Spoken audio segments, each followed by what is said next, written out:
Page 1, दिव्यांग अधिकार अधिनियम 2016, HRLN, human rights law network, Australian. Page 2, दिव्यांग अधिकार अधिनियम 2016, HRLN, human rights law network, 1, Australian.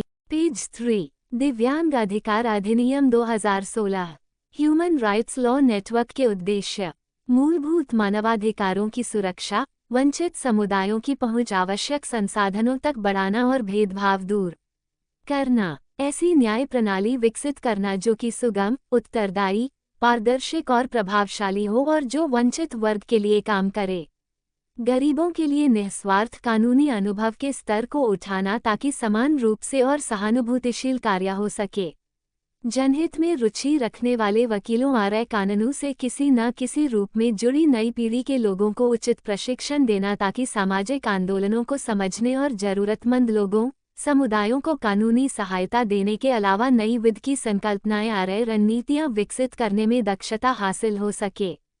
दिव्यांग अधिकार अधिनियम 2016, सर्वाधिकार copyright socio legal information centre ISBN 8189479903, सितंबर 2015, द्वारा संपादित दीपक कुमार सिंह एवं राजीव रतूरी, द्वारा अनुवाद, लेआउट एवं डिजाइन शिवम सुंदरम, मुद्रक शिवम सुंदरम, प्रकाशक human rights law network, socio legal information centre का एकांश, 576 मस्जिद रोड, जंगपुरा, नई Delhi 1,10,014। Phone 9113798552437435 firsts. Email publications@reen.org, contact@reen.org। Website www.hrln.org। खंडन: जो विचार और मत इस प्रकाशन में व्यक्त किए गए हैं जरूरी नहीं है कि वह HRLN का ही दृष्टिकोण। हर तरह की कोशिश की गई है कि गलतियों, विसंगतियों और अपूर्णताओं से बचा जा सके। फिर भी कोई अपरिहार्य त्रुटि या विसंगति रह गई हो तो HRLN इसकी जिम्मेदारी नहीं लेता है।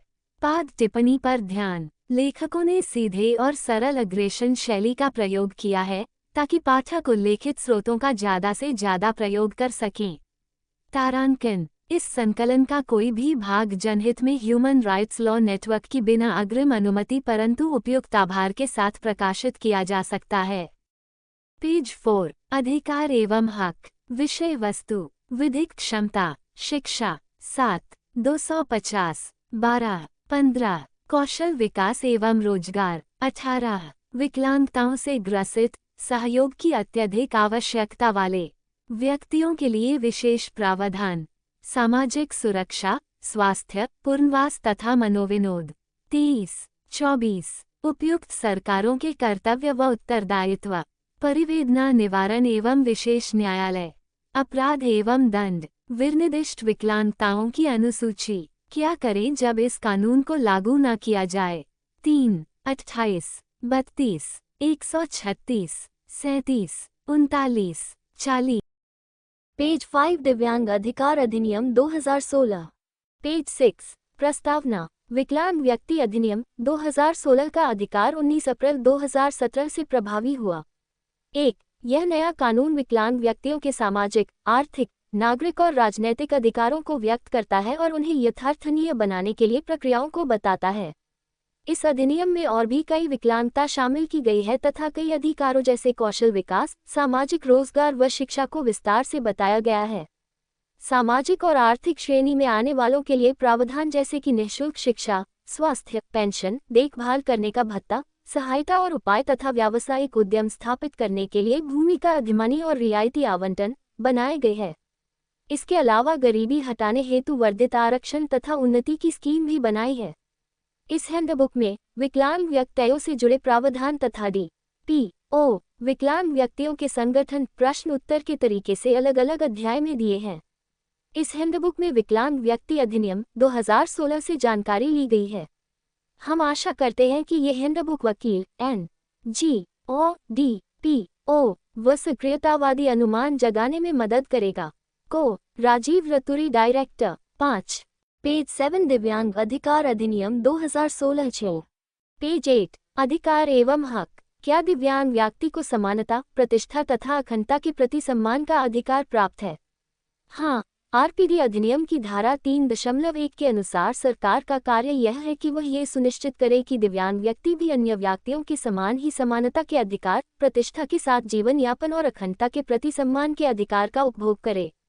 क्या विकलांगता भेदभाव का आधार हो सकती है? नहीं।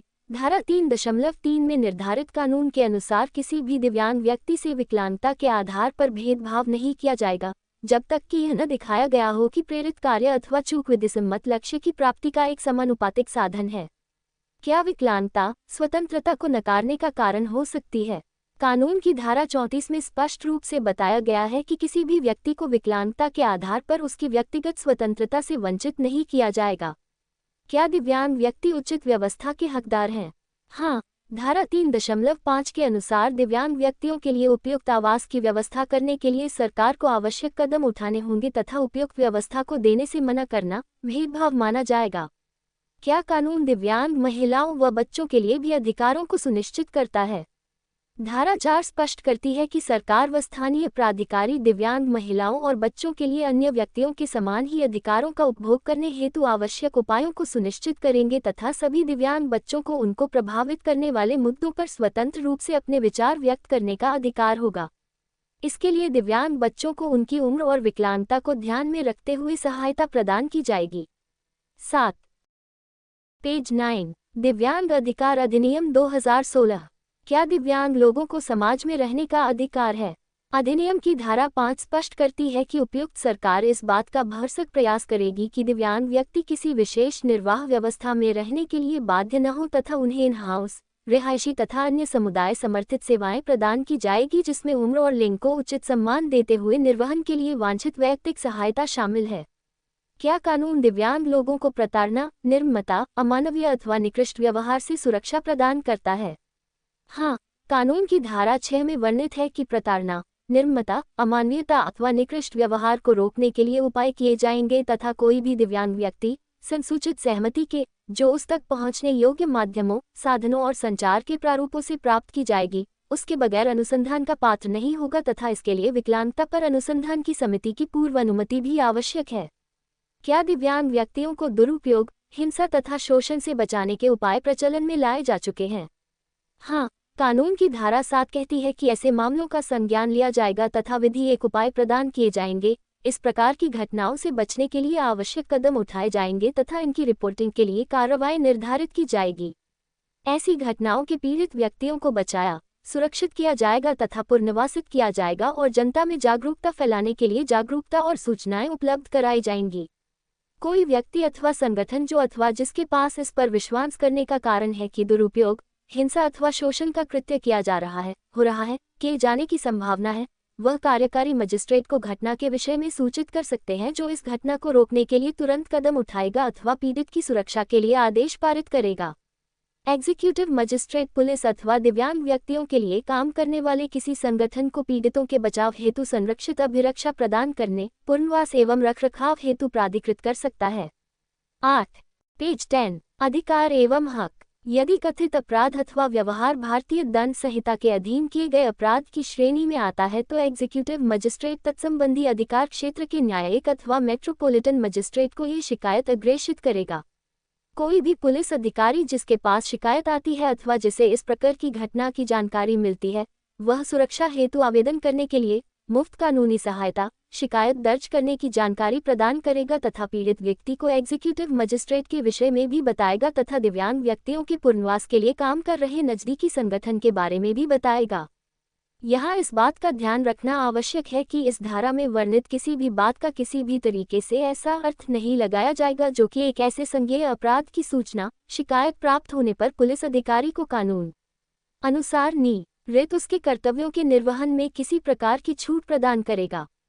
क्या खतरे, सशस्त्र संघर्ष, मानवीय आपातकाल एवं प्राकृतिक आपदाओं की स्थिति में भी दिव्यांग व्यक्ति समान संरक्षण एवं सुरक्षा का हकदार है?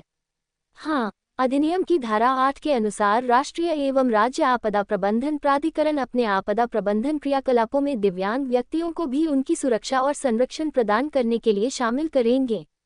जिला आपदा प्रबंधन प्राधिकरण जिले के दिव्यांग व्यक्तियों के ब्यौरे का रख रखाव करेगा तथा खतरे की किसी भी स्थिति से उनको सूचित करने के लिए उचित उपाय करेगा, जिससे आपदा से निपटने की तैयारी में वृद्धि हो तथा किसी भी खतरे की स्थिति में सशस्त्र संघर्ष अथवा प्राकृतिक आपदाओं में राज्य आयुक्त विकलांगता से परामर्श के साथ दिव्यांगों तक पहुँचने की जरूरत को पुनर्निर्माण के कामों में लगे प्राधिकरणों द्वारा सुनिश्चित किया जाएगा।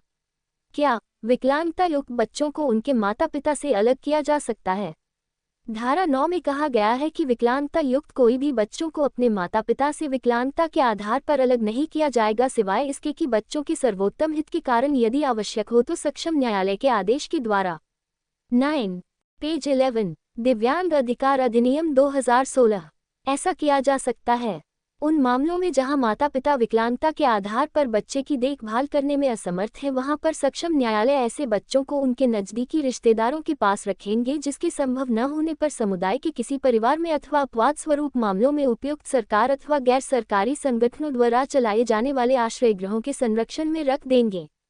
क्या कानून दिव्यांगों के पुनरुत्पादक अधिकारों को मान्यता देता है?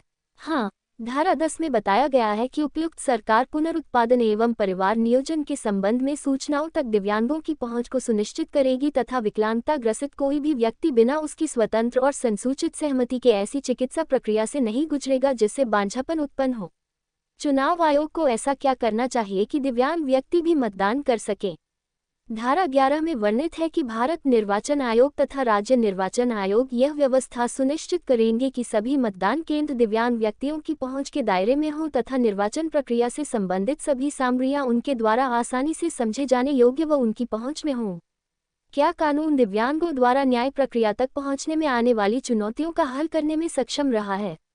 हाँ, धारा 12 के अंतर्गत कहा गया है कि दिव्यांग व्यक्ति को किसी भी न्यायालय अथवा ऐसे निकाय में जो न्यायिक अथवा अर्ध न्यायिक अथवा बिना भेदभाव अन्वेषण की शक्तियां रखता हो, उसके समक्ष जाने का अधिकार है तथा दिव्यांगों, खासकर उनके लिए जो परिवार से अलग रह रहे हैं तथा वे दिव्यांग जिनको कानूनी अधिकारों का उपयोग करने के लिए अधिक समर्थन की आवश्यकता है, उनके लिए उपयुक्त समर्थन उपायों की व्यवस्था करेगा।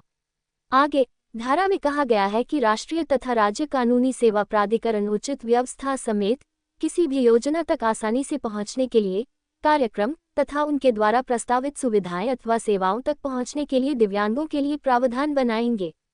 सभी लोक दस्तावेज सुलभ प्रारूप में उपलब्ध कराए जाएंगे तथा 10 पेज 12 अधिकार एवं हक इसके लिए सभी पंजीकृत विभाग, रजिस्ट्री आदि सभी आवश्यक उपकरणों के साथ प्रदान की जाएगी।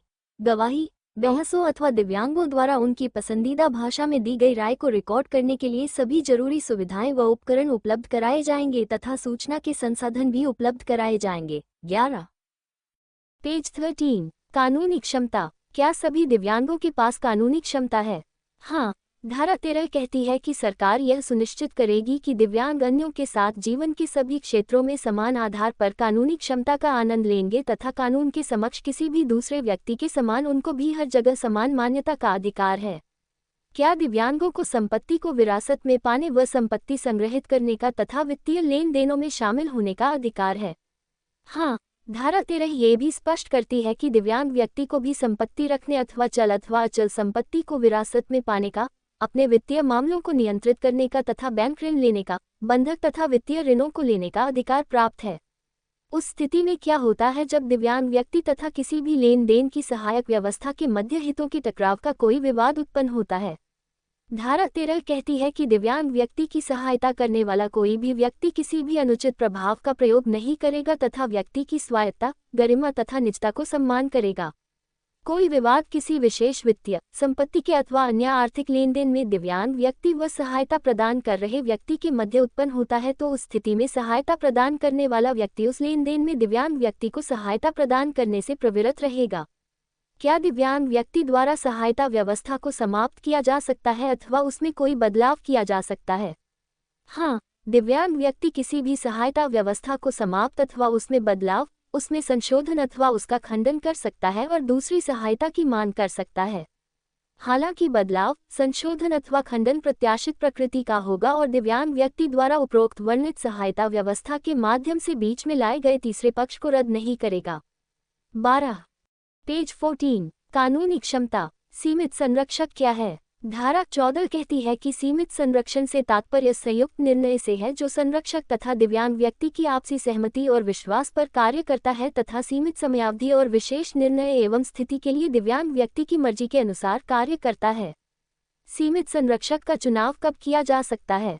धारा 14 में ये भी वर्णित है कि अधिनियम के प्रभावी होने की तिथि से यदि कोई अधिसूचित जिला न्यायालय अथवा अन्य किसी नामित प्राधिकरण को ये लगता है कि कोई दिव्यांग व्यक्ति जिसे पर्याप्त एवं उपयुक्त सहायता उपलब्ध कराई गई थी वह कानूनन बाध्यकारी निर्णय लेने में असमर्थ है तो उसे आगे एक सीमित संरक्षक की सहायता उसकी तरफ से कानूनन बाध्यकारी निर्णय उसके साथ विचार विमर्श कर लेने के लिए प्रदान किया जाता है तथा वह भी इस तरह जो कि राज्य सरकार के निर्धारित किया हो। अधिसूचित न्यायालय अथवा प्राधिकरण दिव्यांग व्यक्ति को पूरा सहयोग दे सकती है तथा जहां बार बार सीमित संरक्षक प्रदान किया जा रहा हो उस मामले में सहायता दिए जाने के मामले में दी जाने वाली सहायता और उसकी विधि के लिए अंतिम निर्णय पर न्यायालय अथवा राज्य प्राधिकरण द्वारा विचार किया जाएगा। एक दिव्यांग व्यक्ति यदि संरक्षक की नियुक्ति से संतुष्ट नहीं है तो वह क्या कर सकता है? कानूनी संरक्षक नियुक्त करने के नामित प्राधिकारी के निर्णय से दुखी दिव्यांग ऐसे अपीलीय प्राधिकरण के समक्ष अपील कर सकता है जिसे इस उद्देश्य के लिए राज्य सरकार द्वारा अधिसूचित किया गया हो। उच्चतम सहायता वांछित दिव्यांग तथा वे दिव्यांग जो संस्थानों में रहते हैं सहायता व्यवस्थाओं तक कैसे पहुंच सकते हैं? आरपीडी अधिनियम की धारा 15 में वर्णित है कि सरकार एक अथवा एक से अधिक प्राधिकरणों को समुदाय को संगठित करने हेतु नामित करेगी तथा दिव्यांग व्यक्तियों को अपनी कानूनी क्षमता का प्रयोग करने में सहायता प्रदान करने हेतु समाज में जागरूकता फैलाएगी तथा इस मद हेतु नामित प्राधिकरण।